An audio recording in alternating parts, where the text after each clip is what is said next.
Great stuff. Good afternoon, everyone, and welcome to today's webinar.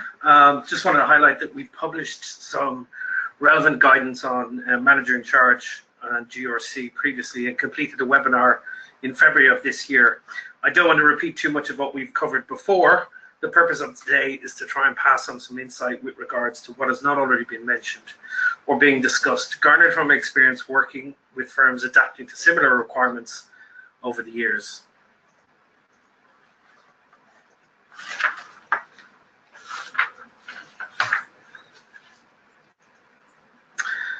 So, my name is Derek McGibney, Managing Director of Cordium Asia. Prior to coming to Hong Kong, I've been involved in assisting our client base prepare for similar changes under AFMD in Europe. So hopefully can provide some insight now that I've been in Asia for quite some time.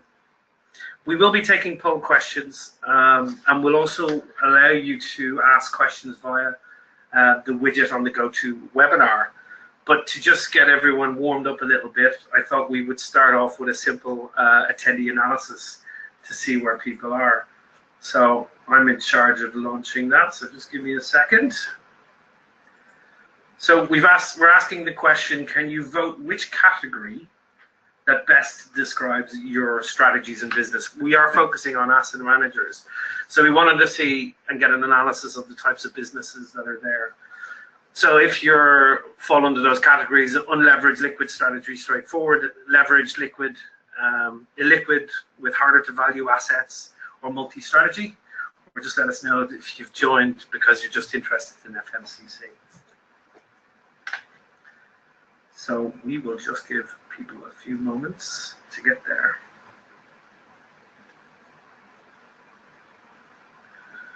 Interesting stuff.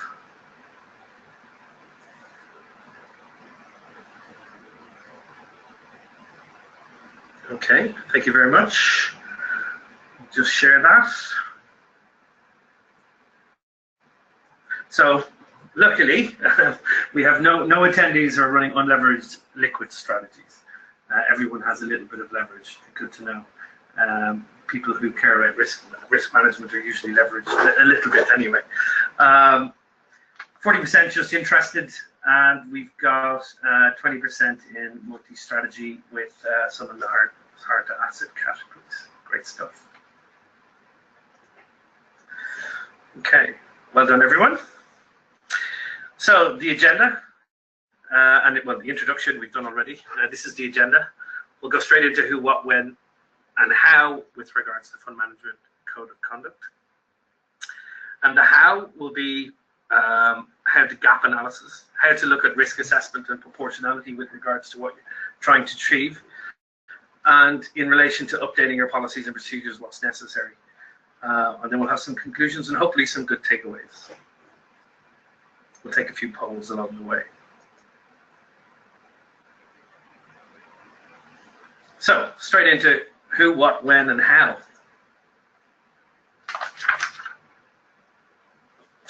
So the FMC applies essentially to all licensed or registered persons acting as fund managers, including their representatives. Certain requirements will only apply to fund manager that is responsible for the overall operations of the fund. That determination is a fact-based review, which I'm not going into right now, but a lot of firms that offer retail products but are regulated in other jurisdictions will be covered by their own rules, which are probably super equivalent. So whether you are responsible or not, you're likely to be generally caught by the risk management requirements anyway, and you'll probably need to do some form of gap analysis in some respect. The SFC made it clear it applied to authorized funds, funds that are privately offered, although to some extent you're allowed to apply a reasonable amount of proportionality. Certain legalities around this issue, again, I'm not going to go into, but certainly if you're running AFMs, UCITS, US mutual funds are involved in that, you might have some sort of crossover that you're expected to deal with. As I said before, we covered the details of what the fund manager code of conduct expected, the general risk requirement or the requirement to run a risk function, the requirements that were laid out in the Appendix 2 of the code of conduct, which went through the detailed requirements we discussed in our previous webinar. We also highlighted some of the consultation points that were relevant to firms, and our good friends at Line Data Q RMO helped us out with going through some of the investment risk aspects of what we're trying to achieve. So this webinar essentially is to sort of take us a little bit further than that and see what we need to do in order to get ourselves prepared for the Fund Management Code of Conduct. We'll pick up on some of the key issues, but we believe you need to fill that gap between the way the SFC has required firms to have a risk management policy and procedures, and the way they've highlighted essentially some waypoints that you need to hit at the end of that process. Today is more about how the firm can fill that gap, because the regulator couldn't really, I suppose, put too much specifics on the interim, because it wanted to provide the flexibility to the industry to be able to satisfy that challenge, I suppose. So I would just underline that the job ahead in regards to getting prepared is not about hitting the Appendix 2 points, even though they're key indicators of what you're trying to do, but it's also to be able to justify the approach you're taking with regards to risk management and looking at your proportionality requirements. The timing is very important. So we were just looking at, where people are likely to be along this path of getting ready. If it's yesterday, you're probably already there because you've established an internal control function where you have, regulatory, investor, or commercial objectives that you need to satisfy, and therefore you put risk management policies and procedures. It's still a good idea to probably do a gap analysis, but there's the least amount of effort to be employed. If you start today, there's definitely enough time. It's certainly not too late, but there is still a lot to do. If you're looking at October, just ahead of the deadline, you might find yourself stuck with resources or pushing yourself a bit hard around that time in terms of operational effort. If you do it any time after that, there's obviously going to be a certain amount of risk that you'll need to consider. But just to get an idea of where you are within the sort of the group of people who might be involved in doing this, we thought we'd add a poll in regards to what stage people are at with regards to the implementation of the projects they need to satisfy the requirements. So let's launch that poll. So the categories we've provided, just sort of a broad brush, you're almost there. You've made a start, but you still have a reasonable amount to do, or if it's not applicable for you, some people may already be there and they're just looking to see where they are with regards to the gap.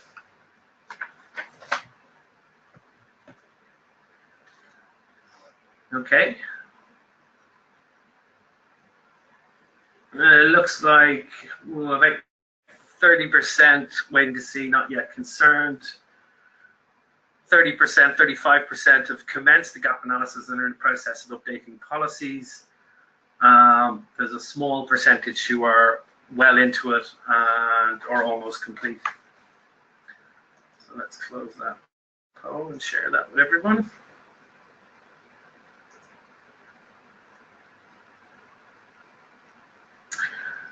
So there's the results. You've ended up with, about 40% are 25% into it. 30% are not yet there. So there's some interesting numbers there to discuss. It's still very, very early, so you can't sort of really comment about negatively or positively. The main point is there's 6 months to go. Some people are ahead of others, I suppose. Let's move on.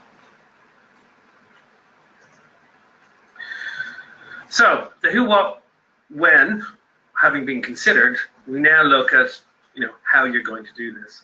I mean, generally we would recommend a gap analysis.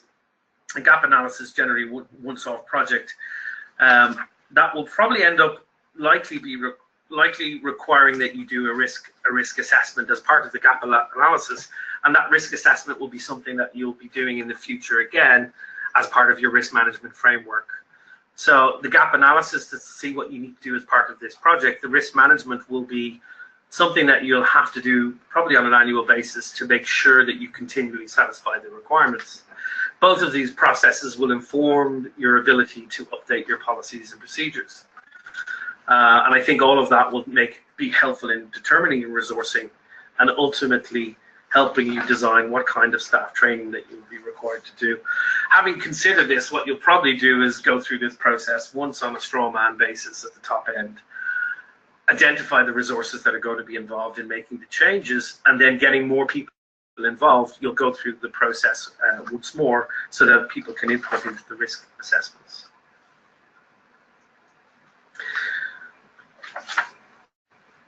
But as I said, the rest of this is really about how you're going to do all these things. I'll sort of repeat the gap analysis point is, it's about looking at where you are right now, comparing it with what you need to do to fill those gaps. A significant part of that gap will be the filling will be the introduction of this new function, the risk management entity, or function essentially. Typically, a gap analysis will look at your current policy and procedures and what needs to be added in, i.e. the bits that are missing. And there are a few areas where that sort of process will work.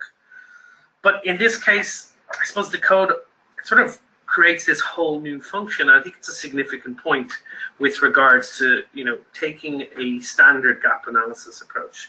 It is a little bit more complicated by that.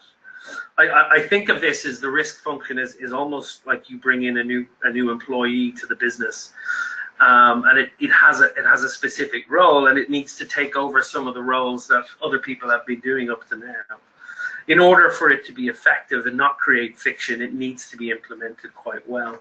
And I think the SFC alludes to this point when it suggests that risk management needs to be integrated into the investment decision process when it talks about investment risk, so that it closes some of the key gaps with that in mind. Under AFMD, the independence of risk management of that function was made mandatory. That level of clarity is not present here. But in order for the function to be satisfactory, you need to demonstrate how it is effective. And this will take a careful balance of the personalities that are involved. You may even complete the gap analysis and realize that while you initially consider that you need to update your policies and procedures in one way, it might also suggest that you need to do a complete overhaul.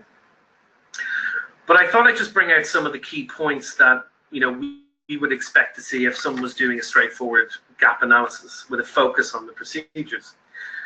Obviously, it's a good idea with such a significant change to have some sort of control process. If this is going to take 6 months, you want to have, here we are right now, this is where we're going, and this is the progress that we need to make in the middle. This is whether you've already commenced, you just want to see where you're going, or you want to plan it out in a bit more detail. It's very important that the gap covers more than looking at your current policies and procedures about what it says in the FMCC. And I go back to this huge gap in direction between the concept of having a risk management policy and what it says as an outcome in Appendix 2 on the FMCC. These are the sort of main points. I'll just pick out a few that I think are worth thinking about. Once you do your risk assessment framework, you need to stick your governance processes around that risk management process. The documentation of the update to your policies and procedures, in particular around the investment risk process, is going to be very important. I think a lot of that is stuff that the firm will already understand on how you need to do that. The risk profiling, the monitoring, the reporting. In fact, a lot of firms that we've spoken to already are doing most of those things already. And a lot of those technical points in regards to what you're required to do will be captured. The issue will be about how you document that. However, having looked at the compliance manuals, we see that most areas will end up being touched, in particular if you do proper risk assessment.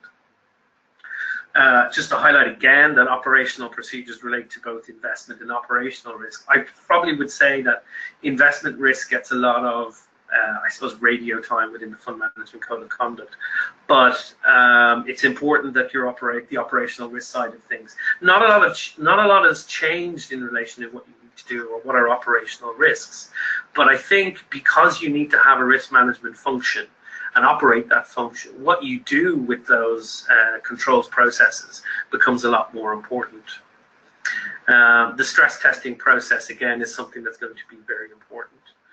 Having looked at all these policies and processes, you might need to look at whether you need to resource additional hires or bring in external support. And again, that's something that might have an impact on your policies and procedures, so that there would be a potential feedback loop. Additional monitoring, reporting, and disclosure obligations obviously are going to be very, very important once you go through all these processes. And the update to your private placement memo, and looking at agreements that you have in place with potentially your prime broker, and your brokers might be the outcome of all these sort of review processes. But that's going to take a bit of time. So you need to have a lot of this stuff done before you sort of get into the process of looking at those things. So again, this is going to be quite important. And I would also highlight that in the long run, it's very, very important to ensure that the rest of the team understand what's going on and get involved in the process. So it's not sitting with one person to do, it's something that will require you to provide internal training so that everyone can identify those risks as they emerge and come through. So moving on to the next poll we're going to look at is essentially where you guys believe the greatest effort will need to be taken with regards to the gap. This is outside the specific risk assessment that I'm talking about, but outside that, what do you think is important to you or going to take the most amount of effort in regards to satisfying these requirements? Okay. So initial people up are definitely pointing towards documentation is going to take the most amount of effort, with few talking about investment risk stress testing and governance structures.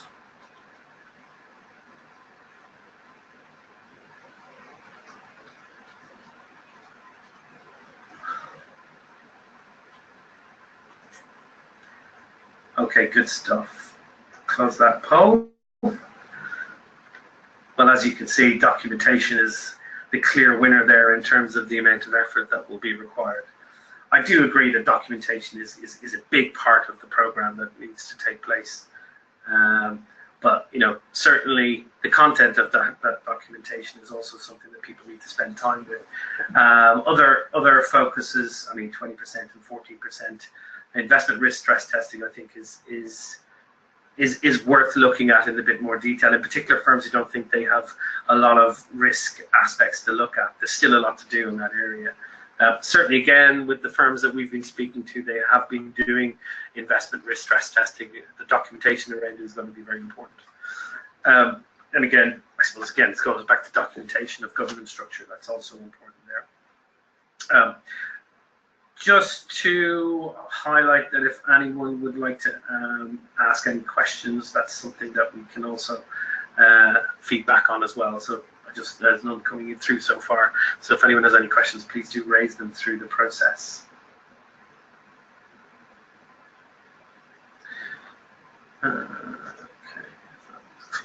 Okay, so we'll move on to how. Well, this is the risk management framework. So a big gap in the current requirements against the future is the risk management function. This is just so important for demonstrating that your control structure is appropriate for your risks. And I find it's actually a thing that smaller firms can actually implement more efficiently than larger ones, having had experience with both. In larger firms, the function can become an industry of its own, and there's a lot of distance between the decision makers and the function. In smaller firms, I suppose that luxury is not available, but it makes the risk management process a little bit more manageable because decision makers are actually more involved. So looking at the gaps, what are the main things that people will need to consider to address those risk management issues? This is specifically focused on the risk management area, on what you're doing right now and what you could be doing. This is a sort of a gap analysis we do on the risk management framework, just give people a bit of red, amber, green kind of idea of where they are. Certainly, we're expecting to see some changes to risk governance arrangements, where people are going to restructure a little bit in terms of how they manage that. Risk profile, I think firms know their risk profile of their funds. There's still some work to be done.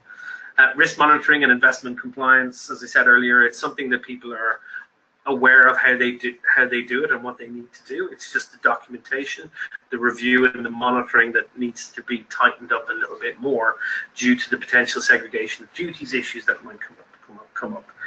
Some of those solutions might be using a third-party provider, someone like Mike's team at Blind Data QMRO, who went through those issues before, or just utilizing a risk technology that helps you analyze the risks that are coming up. Risk reporting, we'll find out more details of what the SFC are requesting on that, but as you can see in other jurisdictions, risk reporting has become very important for the regulator in trying to analyze where the asset management market is operating. And obviously all of this feeds into your risk management policies and procedures and the resources that you're going to need. Of course, there's a little bit of a feedback loop there in regards to what you need to do. But a key part of the risk management framework is identifying what risks that you need to be considering. So obviously the SFC has provided what it thinks are important, and it's put them down in paper, so you better pay attention to them. But obviously there are other regulators that you may be subject to, like the HKMA, the SEC, the UK's FCA, the CFTC, or indeed the MAS, or other regulators will have their views on the things that they expect you to be caring about. Investor protection, market liquidity, everyone's cares about that. The reputation of the market is also something of a risk that you need to manage. Capital controls tends to be more in the banking area, because I think it's more accepted that that's where more of the significant capital implications are. But another key stakeholder that you need to respect in terms of work out how your risk universe evolves is your investors. So your investor risk, what they care about, the performance, the valuation issues, the risk control, the risk reporting that you provide to them, extremely important.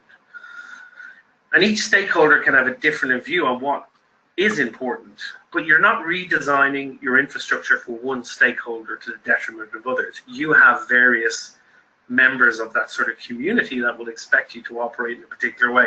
So the risk assessment, in addition to being able to satisfy the regulatory requirements, it also helps you manage your stakeholders by making sure that you're addressing the regulatory concerns and your investor concerns. But we also got to recognize that we're all running a business, and therefore the business concerns are very important. The concerns of your employees and how you're operating your business and the financial health of the business are just as important. And they all fall into, the areas that cover your operational business risks and requirements. How you, assess your employees, how you remunerate your employees, how you incentivize your employees. All these things are relevant and have issues which pertain to risk that should be considered within the context of how you design your controls. The various international regulators have sort of directed the regulators in terms of what they expect them to consider to be important, and the regulators are generally moving in the same direction, and we can see that with, equity or execution management, etc., etc. Whereas on the other side of that, we're looking at, the investor community have been getting together in terms of putting down what they think is important from a risk management perspective. I just remember that the SBAI, which was formerly the Hedge Fund Standards Board, we're working with AIMA and lobbied the European regulators on AFMD before it came into force. The idea being that if the industry is able to manage these risks effectively, the regulator shouldn't regulate. But obviously that ended up in a political solution, which resulted in AFMD. And I won't go into that in any more detail because of, obviously then subsequently it was found that it was unnecessary. Which is why I think when I look at the Fund Management Code of Conduct, I think a lot of the things in there are actually reasonably sensible. The new aspect is this fund management code of, is this risk management process. And I think it's definitely something that warrants attention because from my experience with working with firms, I've seen that, using these processes and using this collection of concerns of your stakeholders and using that to define how you implement your control structure is actually something that helps you run your business more effectively. It also helps you in the context of when you're doing an audit, because you can sit down and you can logically explain why you are doing one thing and potentially not doing something else. In the context of when we are working with firms, we put together this framework. It's just an example. This is not what you have to do. This is just an example of one way of how you manage those multiple stakeholder requirements. You know, it's just how we've tried to capture the risks against the various controls. Just an example, like investment. Well, you know, we've got investment compliance, and that contains a lot of the issues that the SFC were talking about with regards to fund risk profiles, investment process, execution activity, counterparty risk, liquidity, etc. You know, these are the various areas that have fallen into the categories. And we've only done this because we found that once we start going through a risk assessment, you can easily get yourself into a situation that you have far too much to deal with. And you need to boil that down into something that you can manage on an ongoing basis. And from a monitoring perspective, it also makes sense. We're not the only ones that design these sort of things, so I'm sure there's other firms out there who are able to assist you in this. But everyone has their own view. But it's a good time for people to start thinking about their risk universe, what's important to them, and how they control those risks within the infrastructure that they operate. Thinking a little bit more practically in terms of what we need to do to prepare for this process, and sort of in black and white, is the FMCC will expect you to identify your universe of risks.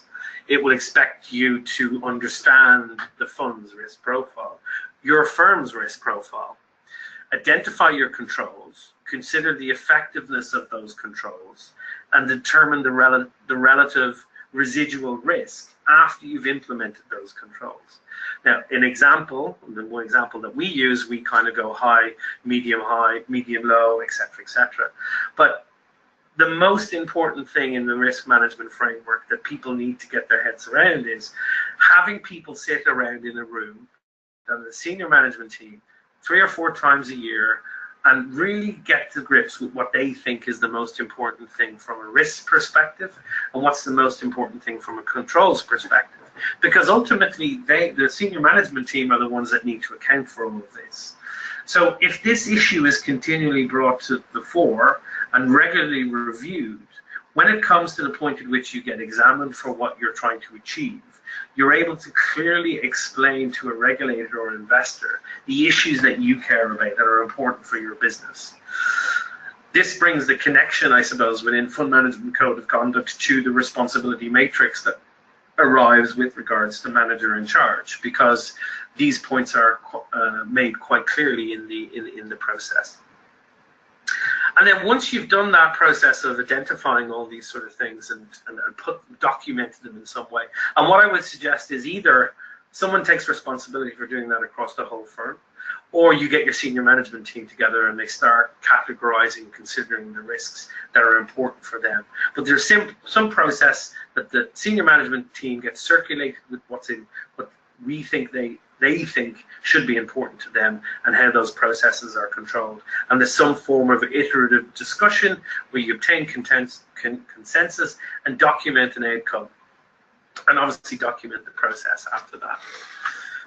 So just as a matter of interest in terms of where people think about this or how people are with regards to current structures, because I know to a certain extent the risk management process and framework is something that firms that have, say, retail structure or retail funds, or firms that have worked for, or individuals that may have worked for larger firms have used before. But the question here is more about, in the firms you're working right now, are you currently running something that would be deemed to be a risk assessment, and can you use that to justify your control structure? So, let me go back and launch that properly.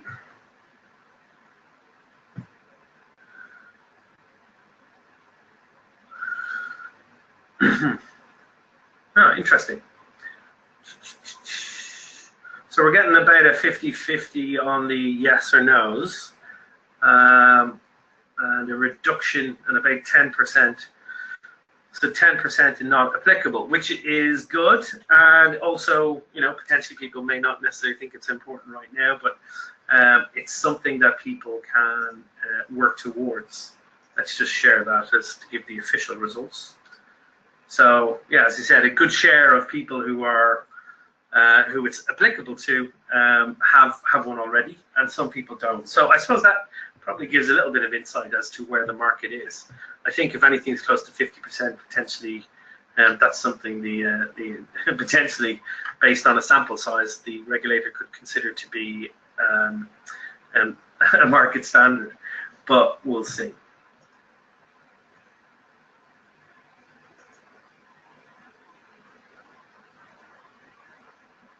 So, moving on to your policies and procedures, and again, this is about how to prepare, so just getting you ahead of the curve, hopefully. We've spoken about risk assessments. Hang on a second. Here we go. So we've spoken about risk assessment. We've talked about risk governance, a little bit more on that. I mean, what I like to see, it's kind of my preference because it ends up working quite well, is some form of committee terms of reference. So you create a board, you have an investment risk committee, an operational committee, you might run that together, but the idea is you essentially give those committees a job description within the context of what you're trying to achieve. And ultimately what I tend to see with that is if you have a risk framework that works, that risk governance helps you continually improve the process. You may not necessarily get it right in the first year, and I don't think that's the expectation here, but it is something that will almost force upon you some form of a feedback loop that ensures that your objectives are met.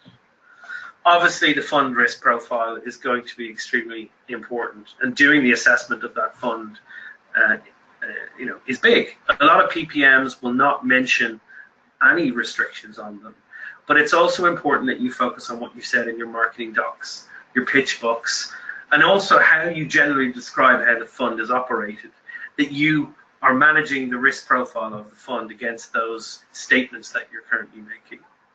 The policies and procedures will essentially be driven by the investment risks you've identified, those within the FMCC, plus others such as liquidity, asset liquidity, counterparty risks, scenario testing, all that stuff. And then the operational risk issues that get brought up. A key point to highlight also is I kind of bring a difference between investment risk and operational risk, but I believe there is a lot of crossover in certain aspects of it. And I think if you're trying to, you know, give your investment team the ability to do as much as their work as possible, a lot of the reporting functionality with regards to investment risks happens in the operations team. But it still requires the investment risk team to be closely involved in the process of doing the reviews.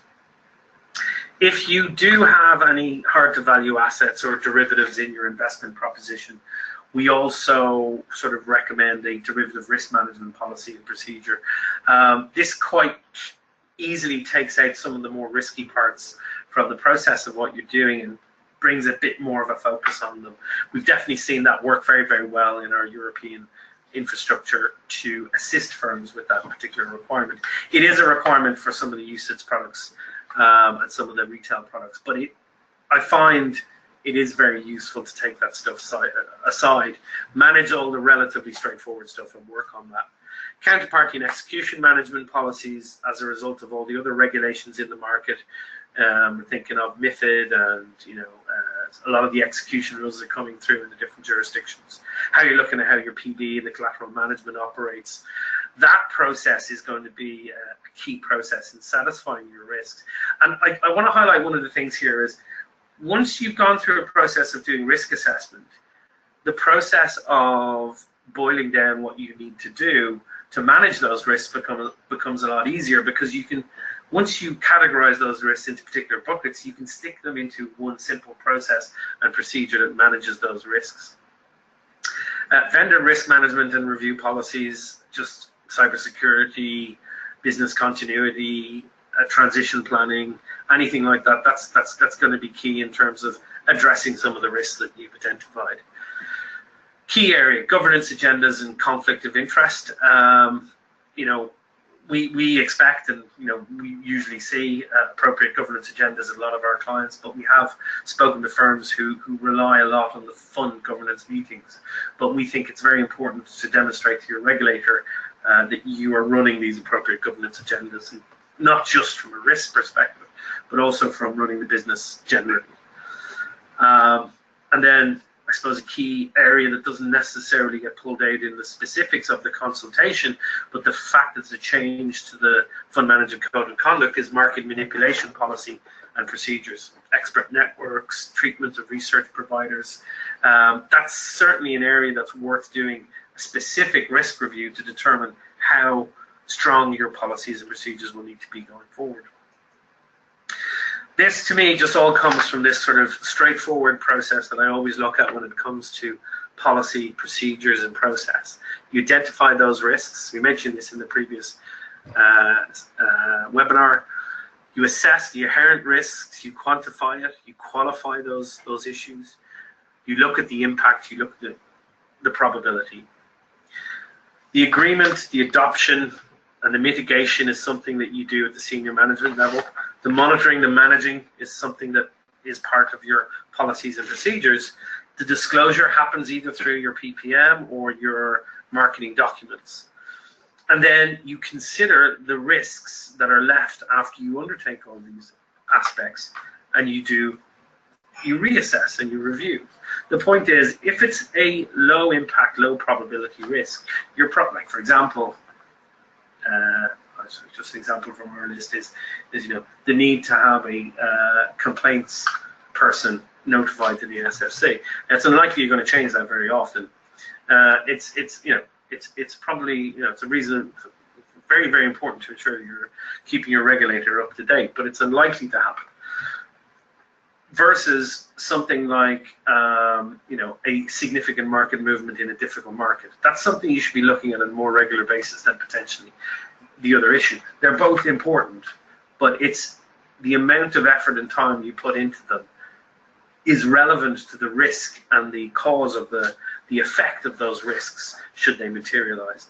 And as a result of that, you might have a technology solution to your investment risk issues, whereas you may just have a manual check every 6 months to confirm that there's been no changes to your complaints contact. And that's kind of something that a way in which you can think about these issues. Some of the key policies that obviously pulled out by the FMCC is the risk management policy, which obviously identifies and quantifies risk.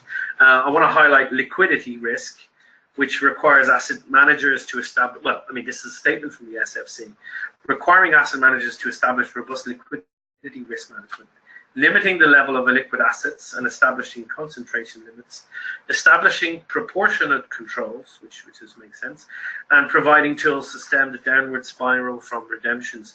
I would highlight for those who believe there's limited risk in their portfolio that if you've been operating for 10 years and you haven't been through a crisis, well, this is when liquidity risk will become quite clear whether people have it or don't in the long run.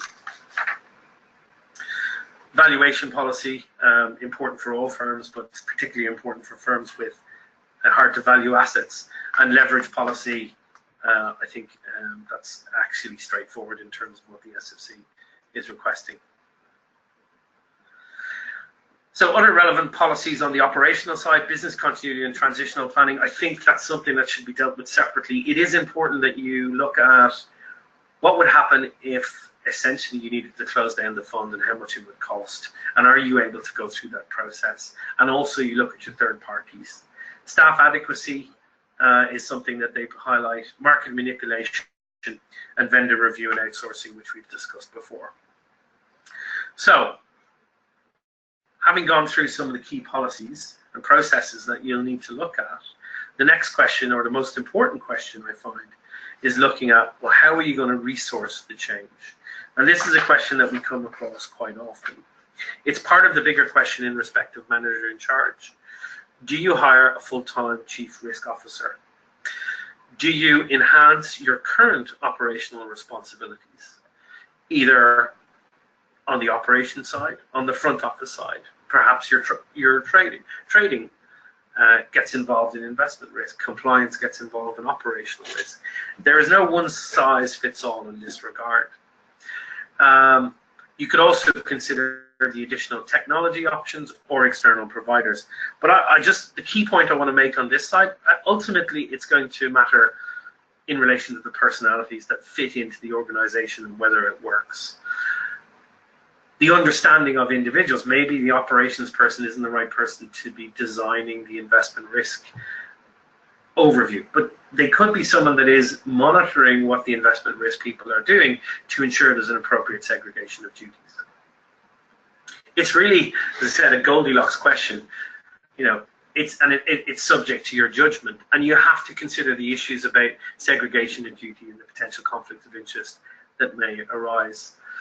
I highlight the cognitive assonance because of the propensity for, I suppose, individuals to believe in themselves, which I think is pretty reasonable understanding for people to have. But it also means that within a controls environment, it is quite easy to sort of overlook something that is not quite right if you don't have someone in there sort of kicking your tires. However, you don't want someone who's running a business, running that sort of kicking your tires as part of their main job, because potentially, you know, if that industry becomes too strong and it's stronger than the actual main business, there's a potential issue there. So definitely something for people to consider and to do effectively over the next while. So this moves us on to our last polling question, which is, how are you likely to resource for this change? Try to limit the options, but simply, are you going to hire a new chief risk officer? Are you going to train up your internal resources?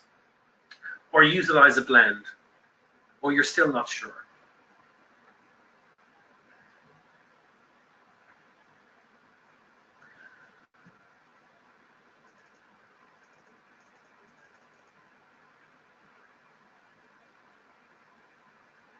Okay. Wow. So sort of, I hope there's no potential risk officers out there looking for a role, because it looks like this group is not necessarily interested. So I'll just share you that. So no one thinks they're going to need to hire a new chief risk officer, which is fair enough.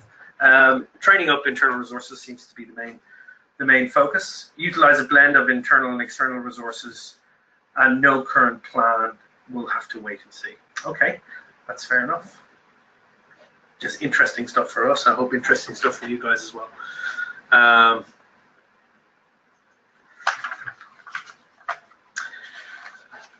So I'll now turn to some of the questions that have come up. Yes, we can. We will send a copy of the presentations.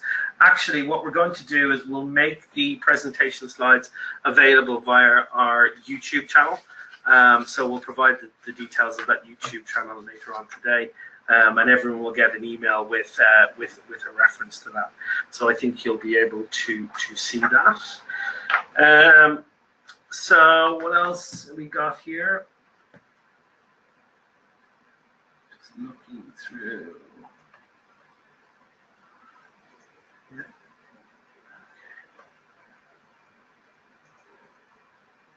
Okay.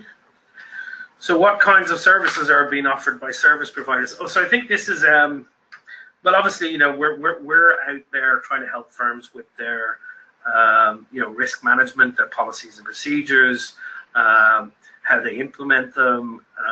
You know, we're part of a larger firm that has a platform with risk managers, and if necessary, you can get people to help you out with your, you know, risk assessment of the funds that you're operating, to all the Greeks essentially. I'm not necessarily an expert on all of the investment risk side of things. We certainly can help with people putting the policies and procedures together, but the questions when it comes down to the investment risk profiles and nature of those, there are other firms like Michael's firm, which helped us before, who can assist with you know, the technology side of providing you know, middle office or oversight of risk profiles of your funds and provide some form of structure. We've also seen situations where, for example, firms have put an infrastructure together and they've identified they've identified they've identified that essentially they feel there's a limitation in their segregation of duties. They feel relatively comfortable about how they structured their firm. They feel that the person that's providing reporting on the risk management is doing a pretty good job in terms of identifying the key areas that need to be looked at. But when the final decision has been made, they start considering maybe we need a bit of a stronger external party looking in at our decisions, and they might hire someone to come in and just sit in on the investment risk committee meetings, or even potentially put a board member of the fund to sort of be involved in documenting that. But everyone has a different way of doing it, and it's relatively interesting. In terms of, I suppose, the different ways that people have tried to achieve it. Okay, so actually not that many questions coming in. I'm very, very happy to I'm very, very happy to answer any questions that people may have individually. If you'd like to send it in through the webinar, or you can send it to me separately. I'm very happy to talk about this. I think it's something that I was involved in quite heavily in a much larger organization a long time ago, and have been helping firms over the last, I suppose, 10 years with this idea of risk assessment, risk management, and trying to find the most cost-effective and appropriate means of trying to manage all these different things, these different risks that are coming from different regulators and the different things that you're doing in a way that is manageable with the resources that people currently have in the market. And in a lot of cases, there isn't that many resources. The concept of having this risk management function, an internal audit function,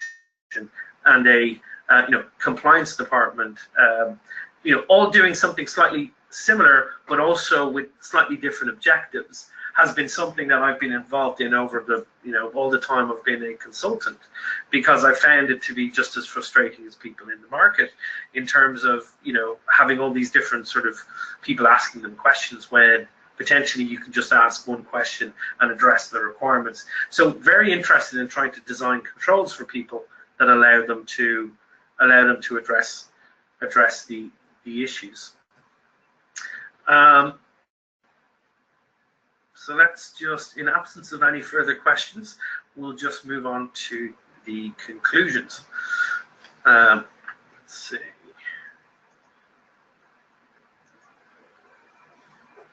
So before we go into that, let's just talk about the polls. So who did we have? So that was interesting. Not many people who are in the unleveraged liquid strategies. That might have been the way we asked the questions. However, we'll have to look at that. How far are people in? So we had some people around 25, and some people are at the 50 level, and not that many people in the sort of 95%, which is probably reasonably expected.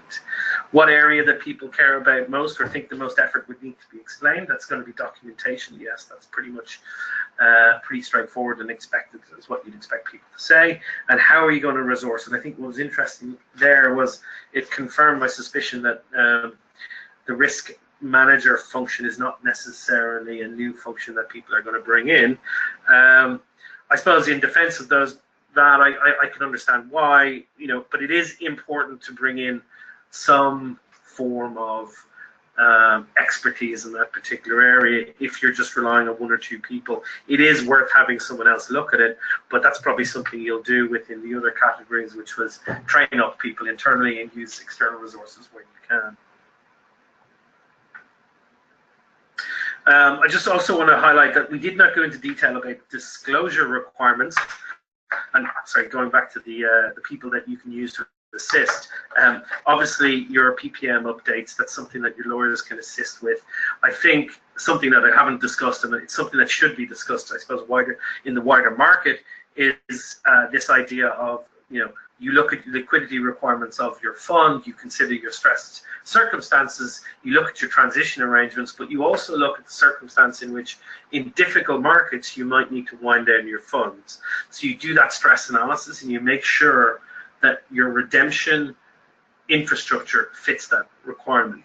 So I think obviously your lawyers are going to be extremely helpful in terms of assisting with the implementation of the changes that you would need right there.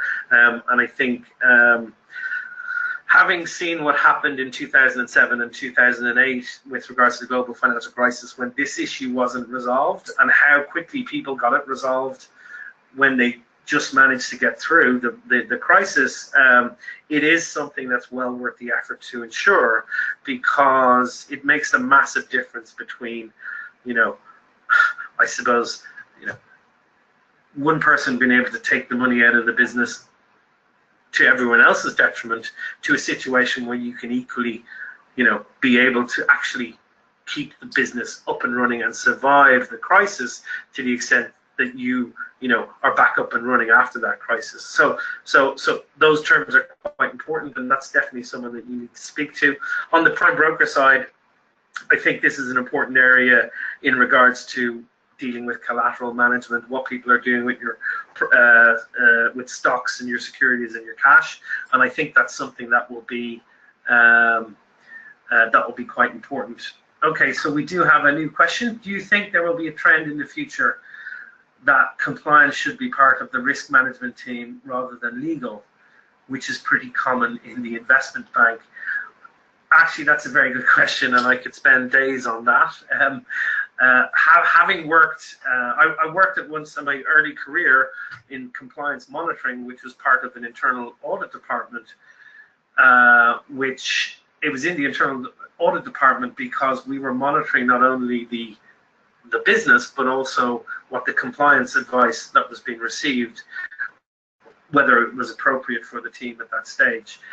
There's also a question around that with regards to in the US, where compliance and risk, at one stage, legal took over a lot of the compliance roles at hedge funds.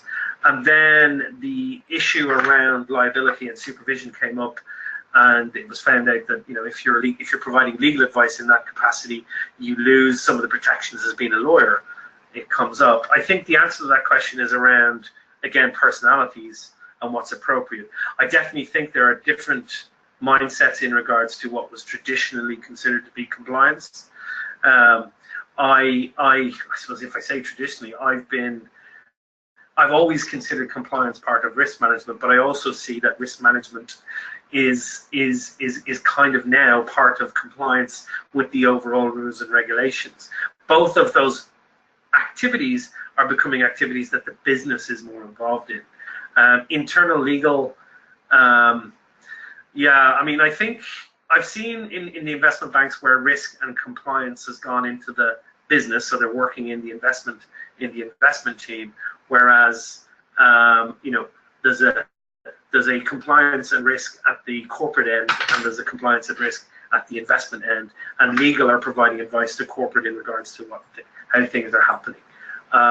Again, I just think it's down to personalities and making sure that everyone understands their objectives. There's definitely an MIC definition of what risk management should look like, so therefore that should make it relatively clear.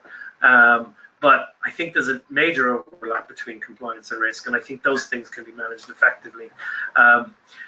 Where there isn't an overlap potentially between compliance and risk and where it needs to be separated is where risk management is involved in looking at what investment managers are doing, because that's definitely something that sits well within the investment decision-making business.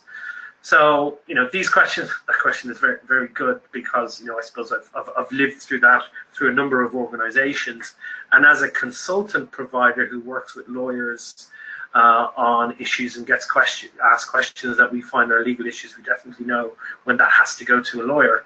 But, there are certain aspects of the operation of a business that potentially sits much better with someone who has more of an operational risk management background. So that was a good question. But moving on to a question that I like to answer, and I suppose we frequently do as part of what we're doing. Moving on to the conclusions, things to think. This is about fund manager code of conduct, how to prepare. We definitely obviously expect that people do some form of gap analysis of the documentation, but an important part of that is the gap analysis of your risk management framework. A big part of that is going to be the identification of the risk universe that you need to consider based on your circumstances. and to confirm that the controls that you have in place are satisfactory and commensurate with your risks, and that you have a process that is able to allow you to continue to do that on a year-on-year basis. Update your policies and procedures with that in mind. Update your disclosures based on the update to your policies and procedures, and potentially not before, because that could be an issue. But you need to get your lawyers involved as early as possible, because not everyone's going to be available in October if that's when it needs to be done. There is quite a bit to do, and I hope people leave with this sort of this concept that there is a lot to do here. It's not just the simple gap analysis. There is this risk management process that needs to fit in between having a policy and what the SFC are going to expect to see. I don't know what the SFC audit teams are going, or how they're going to react to this, or how they're going to deal with this. I have no insight into that. It's probably something that we saw, for example, even at the FCA level, wasn't necessarily sure exactly what firms needed to do to satisfy a risk management structure. And to a certain extent, we have to help firms at that stage design one which we thought was appropriate. So that's definitely something to consider. Good stuff. So with that, I just want to highlight again the previous webinar is available on our Cordium YouTube. We've also published an article on GRC actually before the consultation came out, which talked about risk compliance, governance, and where that should fit, and the MIC that's relevant to this. With that, I'd like to thank everyone for attending the call. We had most people stay, which is always good. And I'd also thank the marketing team, Godna and Betsy, and Michael, who helped me try and contain all this stuff to what we've presented to you today, and also for input from Stephen Burke for helping to put this webinar together. With that, I'll close the webinar. Thank you very much.